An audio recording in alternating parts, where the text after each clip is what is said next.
తెలంగాణలో రైతులకు శుభవార్త. కొత్తగా ఫార్మర్ కార్డులు. అవును. రైతులకు సంబంధించి కొత్తగా ఫార్మర్ కార్డులు అయితే ఇవ్వబోతూ ఉన్నారు. సో, రాష్ట్ర వ్యాప్తంగా మనం చూసుకున్నట్లయితే వ్యవసాయ విస్తరణ అధికారుల దగ్గరికి వెళ్ళి ఫార్మర్ కార్డులు దరఖాస్తు చేసుకోవాలని చెప్పేసి చెప్తుందనమాట తెలంగాణ సర్కార్. రైతులకు సంబంధించి ముఖ్యంగా ఇప్పటి నుంచి ఏ ఒక్క రైతుకి కూడా పథకాల కోసం ఖచ్చితంగా ఫార్మర్ కార్డ్ అయితే ఉండాలని చెప్పేసి చెప్తూ ఉన్నారన్నమాట.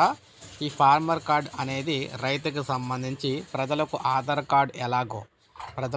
కార్డ్ ఎలాగో అలాగే ఫార్మర్ కార్డ్ అనేది రైతులకు సంబంధించి ఒక గుర్తింపు అని చెప్పేసి చెప్తూ ఉన్నారు.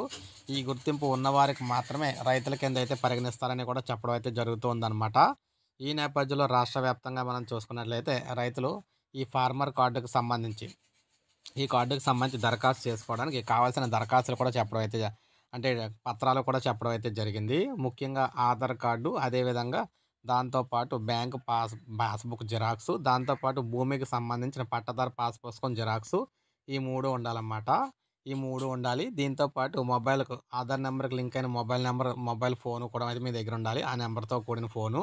సో, ఇలా ఈ 4 పట్టుకొని మీరు వ్యవసాయ అధికారులకి దగ్గరకైతే వెళ్ళినట్లయితే, మండల కేంద్రంలో ఉన్న వ్యవసాయ ఆఫీసులకైతే వెళ్ళినట్లయితే మీకు ఈ ఫార్మర్ కార్డుకి సంబంధించి రిజిస్ట్రేషన్ చేయడం అయితే జరుగుతుంది. అప్పుడు కార్డు అయితే ఇవ్వడం అయితే జరుగుతుందనమాట. సో, ఇది తెలంగాణలో ఉన్న రైతులందరికీ కూడా ప్రజెంట్ రాష్ట్ర ప్రభుత్వం కల్పిస్తున్న అవకాశం. ప్రతి ఒక్కరు కూడా కార్డు తీసుకోవాలి. లేకపోతే రైతులు అన్న ఐడెంటిటీ అయితే ఉండదనమాట. సో, ఇది మనకు అప్డేట్. ఒక లైక్ చేయండి, సబ్స్క్రైబ్ చేసుకోవద్దు. మన ఛానల్ సబ్స్క్రైబ్ చేసుకోండి.